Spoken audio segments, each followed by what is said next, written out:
So we can look out at the political kerfluffle that's happening to take a look at the idea of perception versus perspective. And if we see what's going on, there's a lot of anger and fear that's being projected very, very far out from individuals into the political landscape.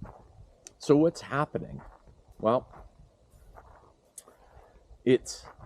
we all have our own perception of the world. Basically, our unique connection and experience with the world.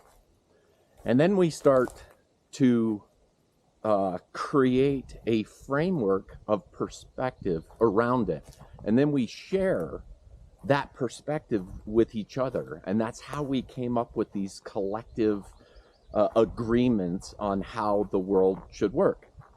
Well, then all of a sudden, over time, society doesn't like that relationship. We don't agree. We're not happy. There's not enough happy people with those agreements. And so all of a sudden, these frameworks within each individual that were interconnected begin to break down. And then there's this argument on the outside world, within the outside world, to try to regain a framework of perspective that we can all agree upon. That'll make our perception of the world what we think will be good for us or good for humanity. And so what's happening when I don't know if you're watching this and you're part of projecting this, or if you're just somebody looking out and going like, what the heck is going on? Like, what is all this anger about? And why would people say that the horrible things that they're saying? And why would they be throwing out these ideas that just seem so ridiculous? And it all comes down to that we have these agreements and we've built a framework collectively of the perspective trying to, let's just say, satiate the perception of the most amount of, for the most amount of individuals. So that's how perception works. I have my own unique perception of the world. You have your own unique perception of the world. And then we're both creating this framework of perspective that then we tie as this relativity meter, meaning that if you act this way, then that'll make me happy. And if I act the way that I'm going to act, then maybe we can make an agreement that our perception of the world will be good.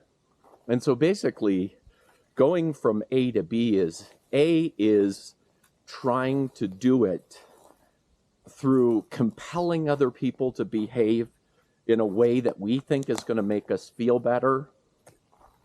And so A to B is simply saying, listen, I'm going to create my own perspective of the world that is going to satiate and make me enjoy living and life. And that's it, is basically taking 100% responsibility for your experience in this world. And so we can kind of look out at it. So if you're looking out at it and you're just like, I don't understand how people can think the way that they think, and how can this craziness actually happen? Well, think about it from the perspective of the perception of the people who are upset. It's that they're saying, they're reaching out and saying, listen, we've created meaning, this foundation of perspective that we all agreed upon, and that's how I've been living my life. I've been living my life with these agreements, and now you're wanting to take these agreements away from me. Well, that's going to change my experience in life, and it basically is what you're asking when we go out and we say, this is just absurd what you're asking for. And we're trying to rip these, what seem like ironic, hypocritical, ridiculous ideas. We're trying to take those away from people. But what we're actually doing is taking away the foundation of the meaning that they've created in their lives. And my point of view is to simply get out of that conversation. Don't have that dialogue. The dialogue that we're going to have with one another when we take our journey inward and start to understand how perspective creates our perception, our relationship, that we have the ability to reframe everything with new perspectives. We're able to talk to each other and dialogue about our perspectives. And that's how these agreements can shift in a more beautiful, graceful way, rather than just projecting our anger and our emotions out into the world. We take a new stance and we say, hey, listen, everything you're doing is just fine for right now. And I'm going to do my work of creating my own perspective framework, and you do your own. And then there's just, from my point of view, is I like to just share what I've found along the way. That's what these videos are about, is how I created my own framework. And it was by finally just saying, listen, I'm not going to make anybody responsible for my own happiness. And then I'm going to create this framework. Well, now I didn't have along the way, I didn't have all these beautiful ways to look at this. It wasn't until I finally let go of that last 1% where I was still going to the outside world and saying, you got to make me happy, and then life will be making work. And then when I went to 100%, it allowed me to wake up with this new paradigm, this new way of looking at the world, where I'm creating my own perspective. And I'm happy to share with people that perception, or that, the perspective. Get those tangled up. So if you're like me, that, there's all these people that are taking sides in this political stuff, and I'm definitely, there's part of me that was hooked to, yeah, they've got a point and they've got a point.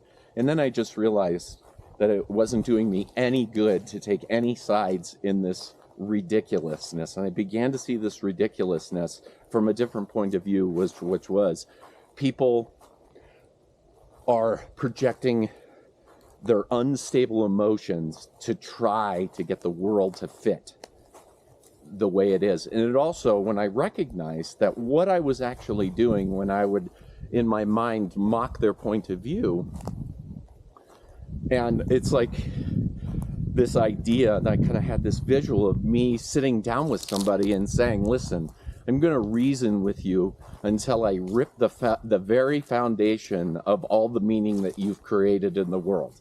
And then I was like, okay, I'm not going to do that. And that is not my job.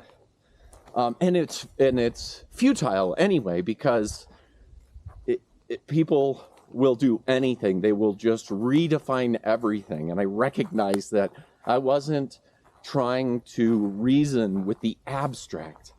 I was trying to reason with the absurd.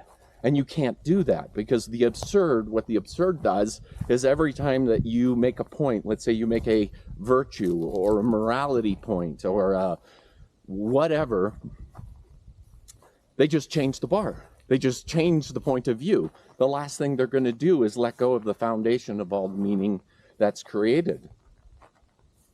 And when enough people, this is what I believe is happening and we're seeing, is that when enough people make this choice to get away from trying to get their happiness from the external world or from their partner, from the family, from their friends, and whatever else, and we pull ourselves away from that conversation, we have a stronger point of view in that, first of all, we're not trampling on other people's foundation, but what we're actually doing is creating a beautiful point of view. And a beautiful point of view is much easier to sell than just telling somebody how bad or wrong their point of view is. And it takes a lot of relief. And that's the beautiful thing, is if we truly understand this idea of perception versus perspective, and we take a 100% responsibility and accountability for finding our own happiness within our own perception of the world, meaning that we take responsibility for creating the perspectives, the framework of perspectives, so that we see the world and we interact with it, where we're no longer making other people responsible. We're actually doing the only thing and the most powerful thing that we could possibly do to change the world into what I would say is that we don't even really know what the utopian is, but if you can imagine that if we're not sitting there trying to get our fulfillment from the outside world, and more people catch on to this idea, these things that are so popular, like this obsession with trauma and PTSD and ADHD and all the psychological disorders they talk about, narcissism and codependency, and all of these things just become irrelevant. They do not exist within paradigm B, because they're all functions of control by the perspective of when you're able to see how those things actually interrelate and how they build upon the dysfunction of the world. So it's very hopeful, very beautiful, and it's just weird to me to say that it's just cool that it really just comes down to that when people find this, the thing that they give to other people is the gift of life, is the gift of experience. And that's what we came to enjoy, was the experience of being here amongst the trees, being amongst each other, finding belonging and loving and grace and beauty and wonder, and traveling in this mysterious universe together. That's something that's easy to sell. Anyway, I hope you're having a wonderful day.